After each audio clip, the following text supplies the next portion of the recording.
दोनों seat NDA जीत रही है और आप लोग सरकार से सब चलता हो रहे हैं, क्या कहेंगे इस पर? देखिए, अभिव्यक्ति की आज़ादी पर हम क्या सवाल कर सकते हैं। और यदि कोई ख्याली पुलाव पकाए और दिन में जो है रात का सपना देखे, तो इसके लिए मैं कसूरवार थोड़े हूँ।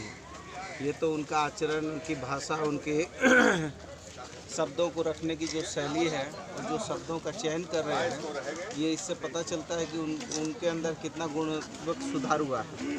सत्ता जाने के बाद भी अभी जो है गुरूर जो है रस्सी जल गई लेकिन ऐंठ नहीं गई।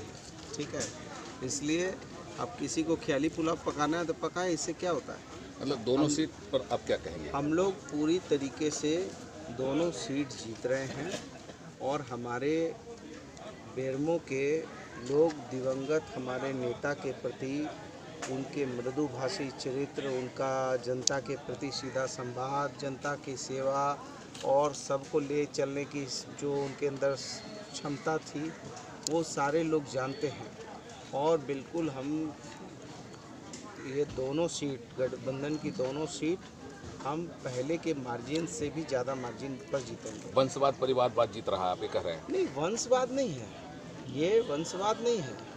आप ये वंशवाद नहीं उनका है। कहना है राजेंद्र सिंह का बेटा चुनाव लड़ रहे हैं, वहाँ पर हेमंत सोरेन का भाई चुनाव लड़ रहे हैं, वंशवाद परिवारवाद को बढ़ावा मिल रहा है। यूपीए गठबंधन जो महागठबंधन है, अच्छा, कोई यदि राजनीति के ही खून से पैदा हो और राजनीति यदि मान लीजिए कि हमारा बेटा है और हमारा बेटा को यदि भविष्य में उसको पढ़ाई लिखाई नहीं करना है और वो बचपन से ही सेवा कर रहा है, तो क्या उसके अधिकार क्षेत्र का हनन कर लिया जाएगा? लोकतंत्र जमहूरियत में क्या किसी को खड़े होने से रोका जा सकता है? ये क्या वंशवाद है? वो तो वहाँ पर बसंत सोरेन लगातार वहाँ सेवा कर रहे हैं लोगों की और सामाजिक जीवन भी जीते हैं, राजनीतिक जीवन भी जीते हैं। ये अनूप बाबू तो राजेंद्र बाबू का बेटा है, लेकिन बचपन से ही राजेंद्र बाबू का जो शिक्षा दीक्षा और जो है सेवा भाव जो है उनको दिया है, वो इसी हिसाब से वो काम कर रहे हैं। तो ये वंशवाद नहीं है, ये वंशवाद की गलत परिभाषा ये गढ़ रहे हैं लोग। मंत्री जी, ये बताइए, साफ साफ कि ये दोनों चुनाव जो आप जीत रहे हैं, तो इससे आपकी सरकार के सेहत पर क्या असर पड़ेगा?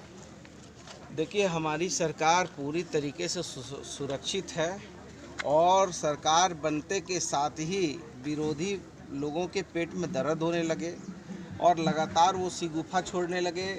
इतने विधायक भाग रहे हैं, इतने ये भाग रहे हैं, ये सरकार 3 महीना में गिर जाएगी, ये 4 महीना में, ये इनकी पॉलिसी है।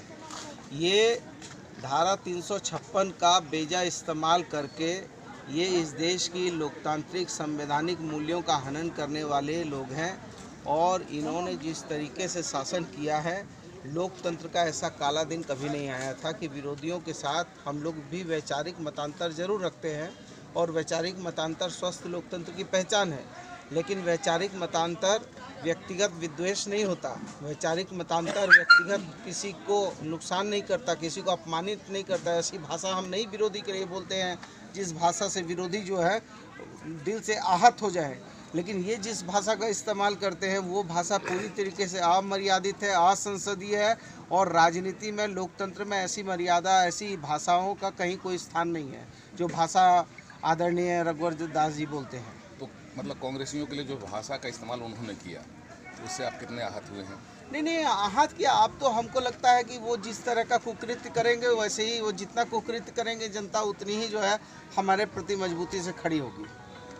धन्यवाद। और सब